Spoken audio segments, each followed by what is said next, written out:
Gautham Adani, chairman of Adani group, என்ன சொல்லியிருக்காங்கன்னா $100 billion investment பண்ண போறதா சொல்லியிருக்காங்க. அதுவும் ஏஐ டேட்டா சென்டர்ல.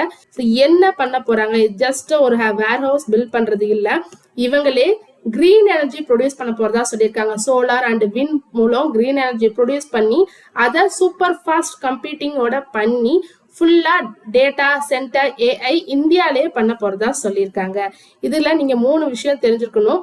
இந்த கிரீன் எனர்ஜியை கெப்பாசிட்டி ஃபார் டேட்டா சென்டர்ஸை இன்க்ரீஸ் பண்ண போறதா சொல்லியிருக்காங்க. அதுவும் 2 ஜிகாவாட்ல இருந்து 5 ஜிகாவாட்டா இன்க்ரீஸ் பண்ண போறதா சொல்லியிருக்காங்க. இது ஃபர்ஸ்ட் பாயிண்ட். செகண்ட் பாயிண்ட், யாரோட பார்ட்னர்ஷிப்போட வராங்கன்னா கூகுள், மைக்ரோசாஃப்ட், அப்புறம் பிளிப்கார்ட்டோட பார்ட்னர்ஷிப் வச்சுட்டு எந்தெந்த சிட்டிஸ்ல பண்ண போறாங்கன்னா விசாகப்பட்டினம், ஹைதராபாத் அண்ட் பூனேல இந்த டேட்டா சென்டர்ஸ் பண்ண போறதா சொல்லியிருக்காங்க. இது second point.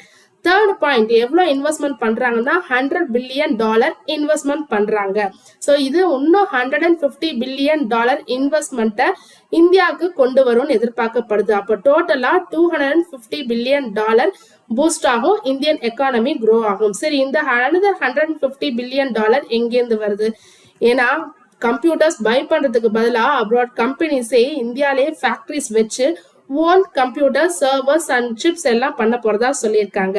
Another sovereign clouds பண்ண போறதா சொல்லியிருக்காங்க. ஸோ அதாவது இந்தியாவுடைய own data, digital data storage இங்கே பண்ண போறதா சொல்லியிருக்காங்க. இதனால இந்தியாவுடைய டேட்டா பார்டர் தாண்டி எங்கேயும் வெளியில போகாது, ஸோ இந்தியாவிலேயே இருக்கும்னு சொல்லியிருக்காங்க.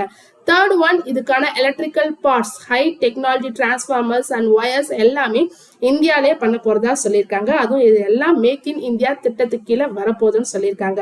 ஸோ இது மூலமா $150 billion and Adani group $100 billion investment பண்ணுது. அப்போ டோட்டலா $250 பில்லியன் பூஸ்டா இருக்கும் இந்தியன் எக்கானமிக்கு. இந்த நியூஸ் வந்தோடனே அதானி என்டர்பிரைசஸ் ஆஃப்டர்நூன் 2.5% வரைக்கும் இன்க்ரீஸ் ஆச்சு. அடுத்ததா கல்யாண் ஜுவல்லர்ஸ். கல்யாண் ஜுவல்லர்ஸோட ப்ரொமோட்டர் ஸ்டேக்கை இன்க்ரீஸ் பண்ணியிருக்காங்க அவங்க ஓன் கம்பெனிலேயே.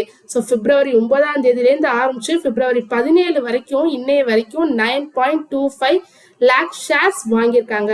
பொதுவா ப்ரமோட்டர்ஸே அவங்க கம்பெனியோட ஷேர்ஸை வாங்குறாங்கன்னா அவங்களோட கம்பெனி மேல உள்ள கான்ஃபிடன்ஸ் இன்க்ரீஸ் ஆகிறதா அர்த்தம். ஸோ இதனால இன்வெஸ்டர்ஸ்க்கும் கான்ஃபிடன்ஸ் இன்க்ரீஸ் ஆகும், கல்யாண் ஜுவல்லர்ஸ் நல்லா பெர்ஃபார்ம் பண்ணும் சொல்லிட்டு. ஸோ டிசம்பர் 2025ல இவங்களோட ஸ்டேக் பார்த்தீங்கன்னா கல்யாண் ஜுவல்லர்ஸ்ல 22.26% இருந்தது. இன்னைக்கு பிப்ரவரி 17 இன்னைக்கு எவ்வளவா இன்க்ரீஸ் ஆயிருக்குன்னா 22.35% ஸ்டேக்கா இன்க்ரீஸ் ஆயிருக்கு கல்யாண் ஜுவல்லர்ஸோட ப்ரொமோட்டரோடைய ஸ்டேக்.